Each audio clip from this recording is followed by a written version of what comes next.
Hello മക്കളെ, നമ്മളിപ്പോൾ ഏറ്റവും കൂടുതൽ അനുഭവിച്ചുകൊണ്ടിരിക്കുന്ന പ്രശ്നം എന്താണെന്ന് ഞാൻ പറയട്ടെ. അതായത് ഒരുപാട് ന്യൂസുകൾ അവിടെ ഇവിടെ നിന്നൊക്കെ ആയിട്ട് നമ്മൾ ഇങ്ങനെ കേട്ടുകൊണ്ടിരിക്കും. ഇതിലിപ്പോൾ ഏതാണ് ശരി ഏതാണ് തെറ്റ് നമുക്ക് മനസ്സിലാക്കാൻ പറ്റില്ല. സോഷ്യൽ മീഡിയ യൂട്യൂബൊക്കെ ഉണ്ടായതുകൊണ്ട് ഇതിൻ്റെ അളവ് വീണ്ടും വീണ്ടും കൂടുക ചെയ്തിട്ടുള്ളൂ. സത്യത്തിൽ നമ്മൾ ചെയ്യേണ്ട ഡ്യൂട്ടി നമ്മൾ ചെയ്യുന്നില്ല. ഇപ്പോൾ എക്സാം ടൈറ്റ് ആണെന്ന് പറഞ്ഞൊരു ന്യൂസ് നമ്മൾ കേട്ടു, നമ്മൾ ടെൻഷൻ അടിച്ചിരിക്കുക. അയ്യോ എക്സാം ടൈറ്റ് ആവും, SLC എക്സാം പാടായിരിക്കും, ഇതുവരെ കണ്ട SLC എക്സാം അല്ല ഇനി കാണാൻ പോകുന്നത് കേൾക്കുമ്പോൾ നമ്മളങ്ങനെ ചിന്തിച്ചിരിക്കും. സത്യത്തിൽ നമ്മൾ അങ്ങനെയാണോ ചെയ്യേണ്ടത്? നമ്മൾ അതിന് വേണ്ടി എഫേർട്ട് ഇട്ട് അതിലേക്കാൾ കൂടുതൽ നോക്കുകയല്ലേ ചെയ്യേണ്ട മക്കളെ? അപ്പോഴല്ലേ അത് സിമ്പിൾ ആവുള്ളൂ.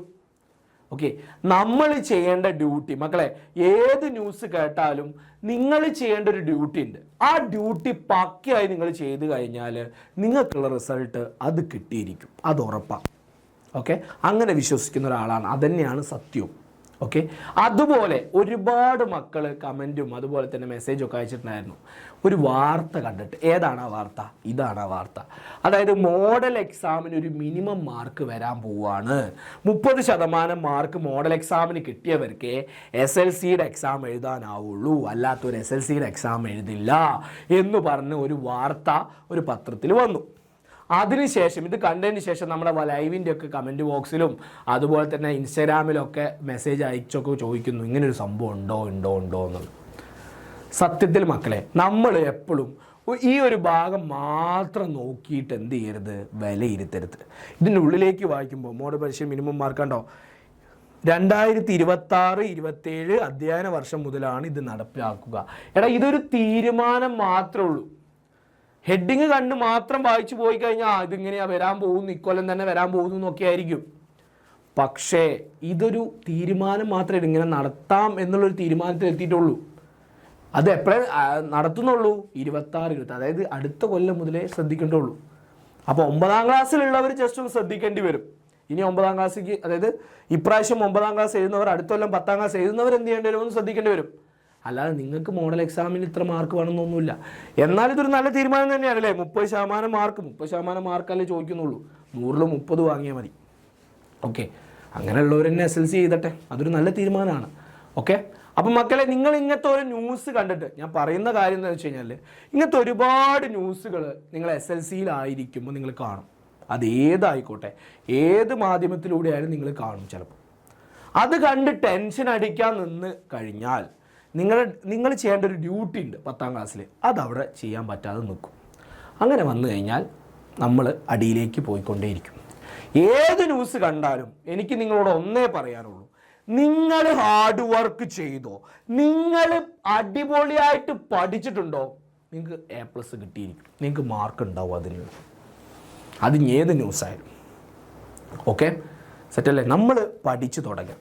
ഓക്കെ, അപ്പോൾ സാറേ സ്കൂളൊന്നും തുടങ്ങിയിട്ടില്ലല്ലോ, അതിന് മുന്നേ എങ്ങനെ പഠിച്ചു തുടങ്ങാം? നിങ്ങൾക്ക് സ്വയമായിട്ട് പഠിച്ചു തുടങ്ങാം, സെൽഫായിട്ട് സ്റ്റഡി ചെയ്യാം. ഓരോ ചാപ്റ്റർ എടുത്ത് പഠിച്ചു തുടങ്ങാം, ഓരോ കാര്യങ്ങൾ വായിച്ചു നോക്കാം, മനസ്സിലാവാത്തൊക്കെ അതിൻ്റെ റിസോഴ്സൊക്കെ നോക്കിയിട്ട് പോവാം. അങ്ങനെയൊക്കെ നമുക്ക് പഠിച്ചു തുടങ്ങാം, സെൽഫ് സ്റ്റഡി ചെയ്യാം. ഈ ചിലവർക്ക് അതിനുള്ള കഴിവുകളൊന്നും ഉണ്ടാവില്ല അല്ലേ? ചിലരൊരു ആവറേജ് സ്റ്റുഡൻറ്റ്, എല്ലാവർക്കും വലിയ ബുദ്ധിയും കാര്യങ്ങളൊന്നും ഉണ്ടാവില്ലല്ലോ. ചിലർക്ക് ഓരോരുത്തരെയും കപ്പാസിറ്റി വേറെ വേറെ ആയിരിക്കും. ഓക്കെ, അങ്ങനെയുള്ളവർക്ക് എക്സ്റ്റേണൽ ആയിട്ടുള്ള ട്യൂഷനും കാര്യങ്ങളൊക്കെ എന്ത് ചെയ്യാം, നിങ്ങൾക്ക് ഓപ്റ്റ് ചെയ്യാം, ഒരു പ്രശ്നമില്ല. അതൊന്നും ഒരു കുറവായിട്ട് കാണേണ്ട ആവശ്യമില്ല മക്കളെ. ഓക്കെ, നമ്മുടെ ട്യൂഷൻ എന്ത് ചെയ്യുന്നുണ്ട്, നമ്മുടെ ബാച്ച് നമ്മൾ തുടങ്ങിയിട്ടുണ്ട്, സ്റ്റാർട്ടാക്കിയിട്ടുണ്ട്. ലക്ഷ്യ ബാച്ച് നമ്മൾ 28ാം തീയതി മുതൽ നമ്മൾ സ്റ്റാർട്ട് ചെയ്തിട്ടുണ്ട്. ഓക്കെ, ക്ലാസ്സുകളൊക്കെ ഇങ്ങനെ നടന്നുകൊണ്ടിരിക്കുകയാണ്, ഓൺഗോയിങ് ആണ് ക്ലാസ്സുകളൊക്കെ. അപ്പോൾ ഇത് നിങ്ങൾ ജോയിൻ ചെയ്തിട്ടുള്ളവരാണെങ്കിൽ എന്താണ്, നിങ്ങൾ ഒരു പേടിയും പേടിക്കേണ്ട മക്കളെ. നമ്മൾ വേണ്ട കാര്യങ്ങളെല്ലാം നിങ്ങൾക്ക് എന്ത് ചെയ്യും, പ്രൊവൈഡ് ചെയ്ത് തരും. നിങ്ങൾ ഒരു പേടിയും വേണ്ട. ഇനിയിപ്പോൾ ഇതിൽ ജോയിൻ ചെയ്യാത്തവരാണെങ്കിൽ നിങ്ങൾ എന്ത് ചെയ്യാം, നിങ്ങൾക്ക് സ്വയം എന്ത് ചെയ്യാം, പഠിച്ചു തുടങ്ങാം, പതിയെ തുടങ്ങാം. ഓക്കെ, അപ്പോൾ ടെൻഷൻ അടിക്കരുത് മക്കളെ. അപ്പോൾ ഇതിൻ്റെ കമൻറ്റ് ബോക്സിൽ എല്ലാവരും കമൻറ്റ് ചെയ്യണം, ഞാൻ ഇനി ടെൻഷൻ അടിക്കില്ല എന്ന് കമൻറ്റ് ചെയ്യണം. അത് കാണുമ്പോൾ എനിക്ക് സന്തോഷം. ചിലവരൊക്കെ പറയുമ്പോൾ നമുക്കൊരു സങ്കടം. കാരണം നിങ്ങളിപ്പോൾ സാറന്മാരെങ്ങനെ കാണുന്നതെന്ന് അറിയില്ല, പക്ഷേ നിങ്ങളെയൊക്കെ ഞങ്ങൾ കാണുന്നത് എങ്ങനെയാണ്, ഒരു കൂടപ്പിറപ്പായിട്ട് തന്നെയാണ്. ഓക്കെ, ഒരു അനിയത്തിമാരും അനിയന്മാരൊക്കെ ആയിട്ടാണ് കാണുന്നത്. അപ്പോൾ അവരൊക്കെ ഇങ്ങനെ വന്നിട്ട് ഓരോ ടെൻഷനും കാര്യങ്ങളൊക്കെ പറയുമ്പോൾ നമുക്കൊരു സങ്കടം. ഓക്കെ, അങ്ങനെ കേൾക്കുമ്പോൾ നമുക്കൊരു സാറേ ഇങ്ങനെയാവോ എന്നൊക്കെ ചോദിക്കുമ്പോൾ നമുക്ക് ഭയങ്കര സങ്കടമാണ്. അപ്പോൾ നിങ്ങൾ എന്ത് ചെയ്യുക, ടെൻഷനൊന്നും അടിക്കണ്ട. നിങ്ങൾ അങ്ങനത്തെ ന്യൂസുകളൊന്നും എന്ത് ചെയ്യേണ്ട, കാണണം, മനസ്സിലാക്കണം, അതിന് കൂടുതൽ മനസ്സിലാക്കുക. ഇപ്പോൾ ഒരു ന്യൂസ് കണ്ടു കഴിഞ്ഞാൽ അതിൻ്റെ ഹെഡിങ് കൊണ്ട് മാത്രം ഒന്നും മനസ്സിലാക്കരുത്. അതുപോലെ തന്നെ ഒരു വീഡിയോൻ്റെ തമ്പ്ലൈന് മാത്രം നോക്കിയിട്ട് നമ്മൾ ആ വീഡിയോനെ മൊത്തം മനസ്സിലാക്കരുത്. അതൊന്ന് തുറന്ന് നോക്കി കണ്ടു നോക്കാം. ഓക്കെ, അപ്പോൾ അതിനുള്ള ഡീറ്റെയിൽ ആയിട്ട് കാര്യങ്ങൾ പറയും, അത്രേ ഉള്ളൂ. ഓക്കെ, അപ്പോൾ നമുക്ക് എല്ലാവർക്കും നല്ലൊരു മാർക്ക് ഉണ്ടാവട്ടെ. ഇപ്പം തന്നെ പഠിച്ചു തുടങ്ങുക, ഇനി സമയമല്ല, ഇന്ന് തൊട്ട് തന്നെ നമ്മൾ എന്ത് ചെയ്യുന്നു, സ്റ്റാർട്ട് ചെയ്യുക. അടിപൊളിയാവട്ടെ.